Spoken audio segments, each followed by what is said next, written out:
So this probably looks a bit sus, but you'd be surprised, it is cavity wall insulation.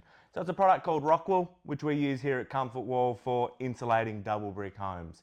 It's made from volcanic rock, basalt to be precise. They heat it to extreme temperatures because obviously volcanoes are hot, so it has quite a high melting point. They then spin it into fibres, no different to your fiberglass bats that you see in roofs every day. This is obviously just made from an inert volcanic rock. So 100% natural, one of the only products on the market in the building trade that can actually turn around and say that. So what does it do? It essentially sits between the outer brick skin and the inner brick skin of a double brick home and stops heat transferring from one side to the other. That means in the winter, it's stopping that warm air inside your house from escaping, and the reverse in the summer, it's stopping that warm air from outside penetrating through your home. Now, before you ask, what does it mean with moisture? It's obviously hydrophobic, so it will not hold water. And more importantly, it's also vapor permeable, which means any water vapors can still fall through the cavity and won't actually penetrate the inner skin of your house. So your double brick cavity, most importantly, still performs as designed as a moisture barrier. Now, how do we go about putting this in your house? New build, it's pretty straightforward. We drill holes into the internal brickwork.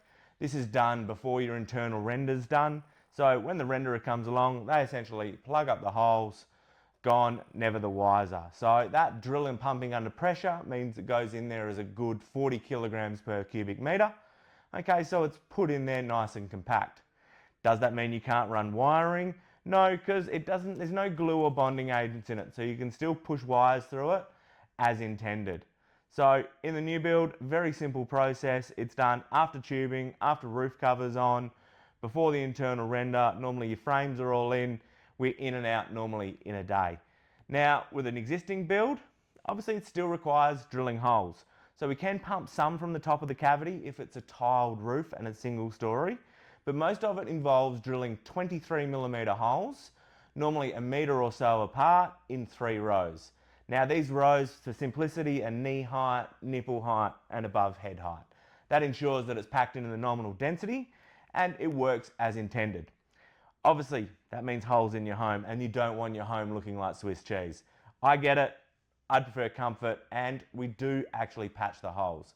So if it's a rendered house, yes, it's a bit trickier. You will need to either drill it externally and patch the render, or you can potentially drill it internally and just render and paint inside the house.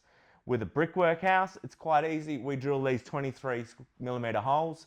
We drill them into the mortar joints, which means they are patched up by us on completion. So very non-invasive, minimal, unless you're running an eye over it, you wouldn't even notice where they are. So what does it actually do? So when we talk heat transfer, we talk where heat goes into your home. Now your roof is your biggest culprit. Your roof is 40% of your heat transfer. In the winter, your walls are the next biggest culprit. About 20% of your heat loss is through your walls. Windows, about 5-10%. This actually flips around in the summer where your windows are slightly more the culprit than your walls. Your roof is a year-round problem. So definitely getting your roof insulation checked by us is your first and foremost place to start. But with 20% of your heat transfer going through your roof, through your wall, it's important that we add some resistance. So they measure these resistance to heat flow in what they call R values. R equals resistance, to keep it simple. Now, in insulation in the ceiling, we're talking R4, R5, R6 rated insulation bats. In your wall, obviously we're limited by the space in a cavity. Most homes in Perth, 50mm double brick cavity. Some of the older homes, pre-1940, you can see a 70mm cavity. They're normally sitting on limestone blocks, so it's an easy way to tell. And they're normally your bungalow style houses, but 50mm cavity. So the brickwork offers very limited R value, which remember is resistance to heat transfer, to actually stopping internal and external temperatures. So they're actually rated at a 0.4, which is 10% of the roof insulation we put in as a minimum, which is your R4, if you're following along. So 0.4, very little resistance, so that 20% heat loss is going through your walls at an extraordinary rate. So what is this rated at? So the product itself is rated at a 1.3, which is like anything else that's in a 50mm cavity, especially in the retrofit market. You're limited by the fact that it's only 50mm. There's only so much material you can put in there, whether it's fiberglass, whether it's polystyrene, whether it's a foil-based wrap, whether it's our Rockwool granulate. So essentially we are getting a 1.3 cavity, and I said the walls are worth 0.4, so we get a 1.7, 1.8 system. Slightly differs from summer to winter. So we're going from a 0.4 to a 1.8. So it's significant in terms of improvement. Okay, it's 300%. Okay, my maths isn't very good, otherwise I'd tell you exactly what it was, but we'll just leave it at that. So that's obviously stopping that heat transferring out of your home, especially as we go into winter here in Perth. It's the middle to end of May when I'm filming this, so it's starting to get cold. They're starting to get 7-8 degrees nights. So how does it equate? Now, it saves you $400-500 a year on your heating and cooling bills. Cool, fantastic. I guess I like to explain it a little bit different how cavity wall insulation works in my home. So I like to think that it takes away the real ups and downs with the heat. So when I get up in the middle of the night, normally around 3:30, go to the toilet, it's kind of not freezing in my house. It's still cool, okay? It's not a miracle cure. It's not cool, but it takes out the real cold and the real hot in summer. So it stops the big ups and downs. They become a little bit flatter. The second thing is when I need to use artificial heating and cooling. Now, unless you're doing your walls, windows, doors, underfloor, what else have I missed? Ceiling, to the maximum, you're still going to need some, and you've obviously got your orientation of your house, so your building, you're still going to need some sort of artificial cooling. And this is where I explain it probably best what cavity wall insulation does to the average home. So when I get home in the middle of summer, okay, it's 5 o'clock by the time I finish work, 6 o'clock, you know, if the boss is really riding me to make more of these videos. By the time I get home, my house is warm, okay? It's still warm, it's still a house. You know, it's a 1950s house, it's tiled, it's got floorboards, I haven't done anything with the underfloors. It's still that little bit warm, okay? Especially when it's 35 degrees in summer in Perth. So I explain it best that I get home, I turn the aircon on, okay? I then go jump in and have a shower. Now, I'm a long showerer, I'm 20-30 minutes. So I jump in, have a shower, time I get out, house is cooled. Okay, we've got split systems in the house, but it's done well in the living area. It's not a fantastic system, but it does the job. So then I turn the aircon off, okay? And you know, my wife would keep it on 24/7 if she could, because she loves the freezing cold.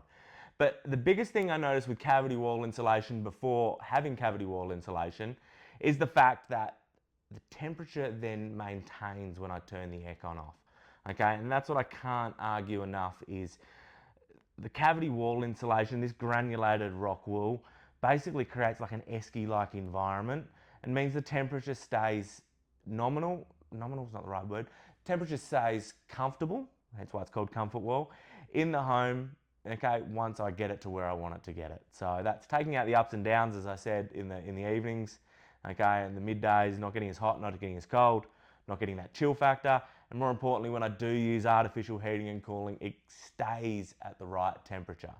Okay, so I think ComfortWall is an adequate name for it because it is creating that comfort in your home. Now, what other values does it add and other things to consider? Obviously, it's designed as a thermal product, but the added benefit is it's great acoustic insulator. So, because it's non-directional fibers, so it's all these fibers going in different directions, it's great at stopping sound. Okay, so we do a lot of houses where they'll just do the front wall. We did a lot of the Tonkin Highway, Ellenbrook extensions, the back of houses, because they were getting obviously the road noise. It's good at stopping the reverberation in the cavity and works fantastic at those low noises. Okay, your basses, your car noises, your aeroplane noises, especially well in those. Okay, still does obviously do higher frequencies, but low frequencies where it's at its best. So putting this in, not only thermally great for the noise and acoustics for your home. Rockwool's nothing new in terms of, you know, cinemas making, you know, their boards out of it to make cinemas acoustically insulated. It's fantastic in that aspect, but good if you're having trouble with neighbours or road noise in terms of, you know, blocking some of that out. So just an added benefit. That's about it from me. It's a fire retardant. Obviously, I said at the start they melt it down from volcanic rock, from basalt, so really high melting point. So that means it actually adds a fire barrier for your house, so it will not burn. So it won't contribute to the spread of a fire. So most fires, an uninsulated double brick cavity, it's just air, it's easy for it to travel the fire through there up into your roof, and then your roof timbers catch on fire. This obviously acts as a minor fire break, but more importantly won't contribute to the spread of a fire, which makes it a great product. We do some units where they need to put a firewall, and they put the firewall in a duplex all the way through to the top of the roof. They're asking us to come in and insulate it with this as a fire barrier. So we've got, it won't hold water. It's a great thermal barrier. It's a great sound barrier, and it's a great fire barrier.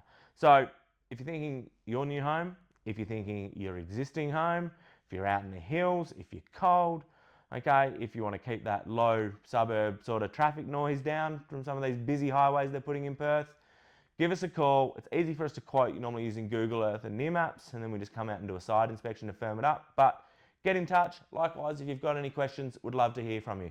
My name's Troy from ComfortWall. Have a great day.